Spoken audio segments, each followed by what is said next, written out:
Austrália, um país estável, diversificado e com uma economia extremamente competitiva. Ele é o nosso destaque de hoje.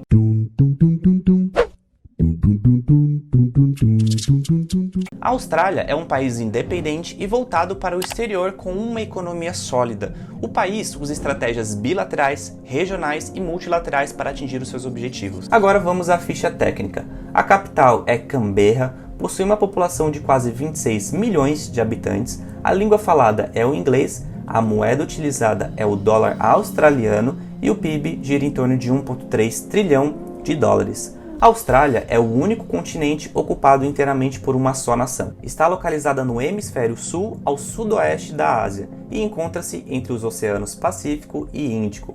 A Austrália, incluindo a ilha da Tasmânia, cobre uma área de aproximadamente 7,7 milhões de quilômetros quadrados. Sua área tropical abrange aproximadamente 40% do país. A Austrália é membro da Organização para a Cooperação e Desenvolvimento Econômico e da Organização Mundial do Comércio. A Austrália é considerada um país desenvolvido e se destaca nos setores de tecnologia de informação, com destaque para a infraestrutura e inovação. Além disso, é membro das Nações Unidas desde o seu estabelecimento em 1945.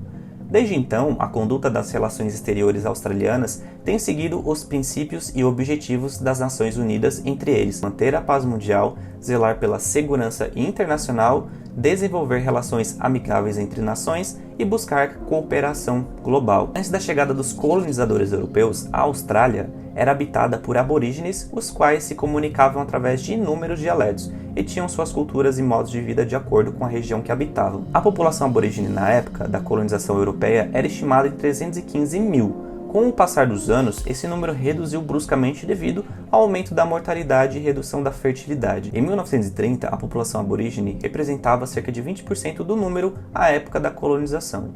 O primeiro registro de contato europeu na Austrália ocorreu em março de 1606. A Inglaterra transformou a Austrália numa colônia penitenciária, onde foram trazidas pessoas condenadas pela corte inglesa por quase 80 anos. O primeiro navio, carregando aproximadamente 1.500 pessoas, metade desses eram condenados, atracou no porto de Sydney em 26 de janeiro de 1788.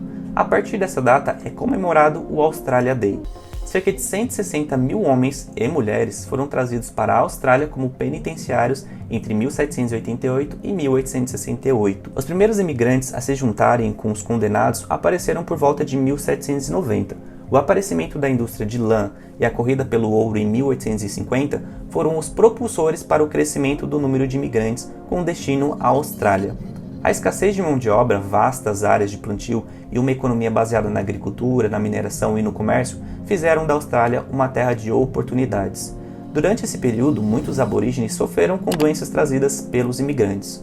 No período entre 1900 e 1914, houve grande esforço para desenvolver a agricultura e a capacidade de produção industrial, assim como na criação de instituições sociais e governamentais. A Primeira Guerra Mundial teve um efeito devastador na Austrália. Em 1914, a população masculina era inferior a 3 milhões, sendo desses 400 mil foram enviados para a guerra e cerca de 60 mil entregaram suas vidas aos campos de batalha e muitos outros se feriram. O período entre guerras foi marcado pela instabilidade social e econômica, onde muitas instituições financeiras faliram. Durante a Segunda Guerra, as forças australianas tiveram importante participação na vitória dos aliados, na Europa, Ásia e Pacífico. Após 1945, a Austrália passou por um boom populacional. Centenas de milhares de refugiados e imigrantes chegaram durante o período do pós-guerra. O número de australianos empregados nas indústrias manufatureiras havia crescido com vigor desde o início do século. A economia desenvolveu-se fortemente nos anos 50 com grandes projetos nacionais, entre eles a construção de uma usina hidrelétrica no sudeste australiano e a expansão dos programas de seguridade social do governo. A década de 60 foi um período de muitas mudanças. A diversidade étnica produzida pelo efeito migratório durante o pós-guerra contribuiu para que uma atmosfera de mudanças políticas, econômicas e sociais pudessem acontecer. Em 1960, John Howard, filiado ao partido do governo, venceu as eleições e foi reeleito em 1998, 2001 e 2004. Durante esse tempo, muitas reformas foram postas em prática, tanto dos sistemas de imposto como nas relações industriais.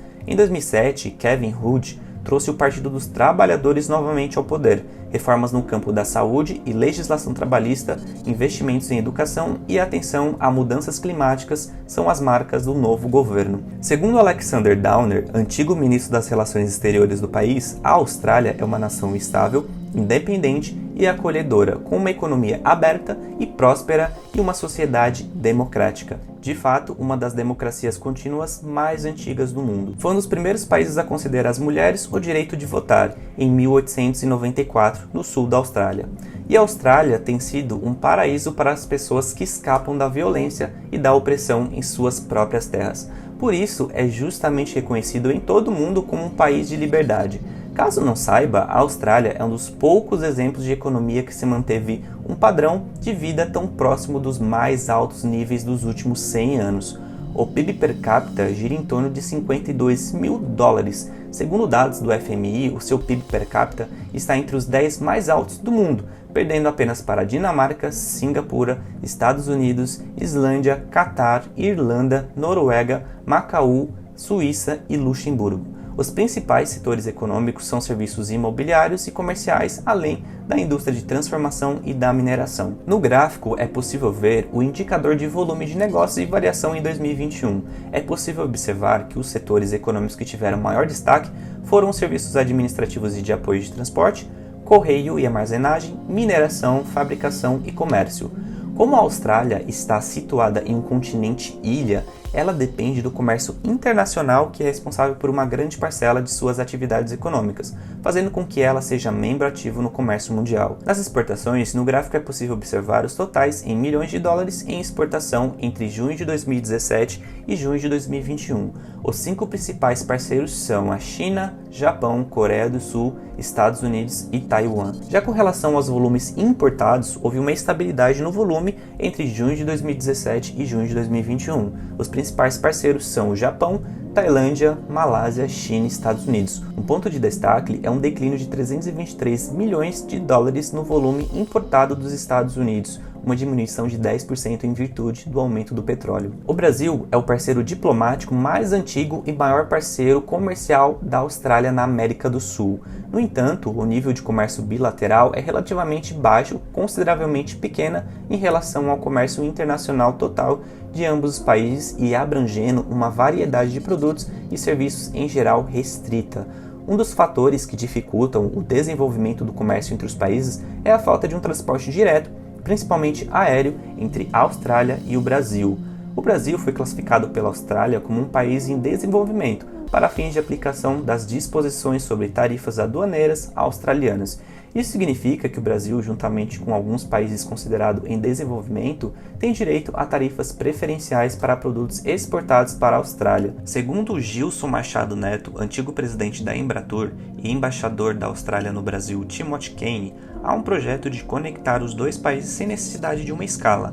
Assim, o fluxo de turistas e de negócios pode registrar um grande crescimento, segundo a Embratur.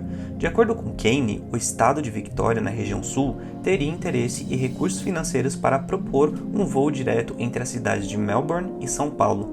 O voo entre a Austrália e o Brasil pode ser viabilizado pela Qantas, a maior companhia aérea da Austrália, e que hoje já voa para o Chile. Em 2017, a empresa anunciou o projeto Nascer do Sol, que tem como objetivo a viabilização dos voos extra-longos com duração de mais de 20 horas, incluindo o Brasil.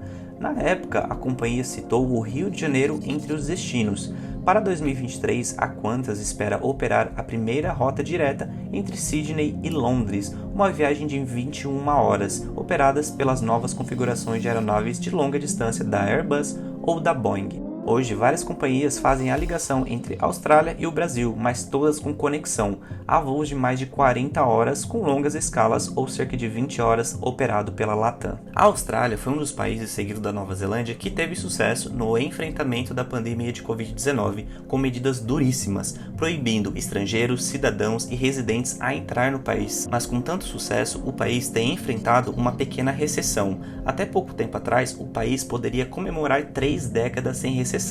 Especialistas dizem que a falta de equilíbrio entre saúde e economia possa ter sido o grande causador da recessão. Por fim, vimos a Austrália com uma economia industrial sofisticada e bem desenvolvida, dotada especialmente de recursos minerais e agrícolas, conta com uma mão de obra altamente qualificada e experiente com excelente potencial de trabalho em vários campos de atividade. Brasil e Austrália, eles possuem semelhanças como recursos naturais, minerais e agrícolas abundantes, além de condições climáticas bem variadas. Mas, apesar disso, o abismo econômico entre os dois países fica acerca da distância terrestre existente. Caso tenham gostado do vídeo, não se esqueça de deixar o seu like e também se inscrever aqui no canal. E caso queira apoiar, aponte a câmera do seu celular para o QR Code que aparece aqui na tela ou clique no link na descrição do vídeo.